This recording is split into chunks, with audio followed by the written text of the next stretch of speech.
ګرانو کتونکو السلام علیکم. زه محمد سلمان همدرد د حق غږ پښتو چینل خبري لنډیز کې ستاسو کوربه اوس تاسو پام را اړوم د مهمو خبرونو لنډیز ته. امریکا وایي له بهر له افغان ځواکونو سره د مرستې پر ارزونه بوخت دي. د امریکا دفاع وزارت یا پینټاګون ویلي امریکایي جنرالان د افغانستان وضعیت هر ورځ ارزوي او په دې بوخت چې څنګه وکړای شي له بهر له افغان ځواکونو سره مرسته وکړي. ملګرو ملتونو وایي تیر کال له شاوخوا 8500 ماشومان په جګړو کې د سرتیرو په توګه ګټه اخیستل شوې. د ملګرو ملتونو په یو راپور کې ویلي چې لا هم د نړۍ په ګوټ ګوټ کې وسله والې ډلې په خپلو لیکو کې ماشومان ګماري او وسلې ورکوي. امریکا وایي د ایران نوي ولسمشر به د خپلو بشر ضد کړنو ځواب ورکوي.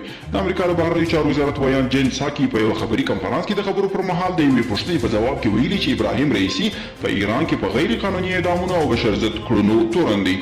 او امریکا غواړي چې په منځني ختیځ کې ځینې نظامي اډې تشې کړي او ترڅنګ یې راکټ ضد دفاعي سیستمونه هم ورټول کړي. راپورونه وایي چې امریکا ځانګړي له عراق، سعودي عربستان، کویت او اردن ځینې د دفاعي سیستمونه الوتکې او خپل زرګونه کسان امریکا ته لیږدوي.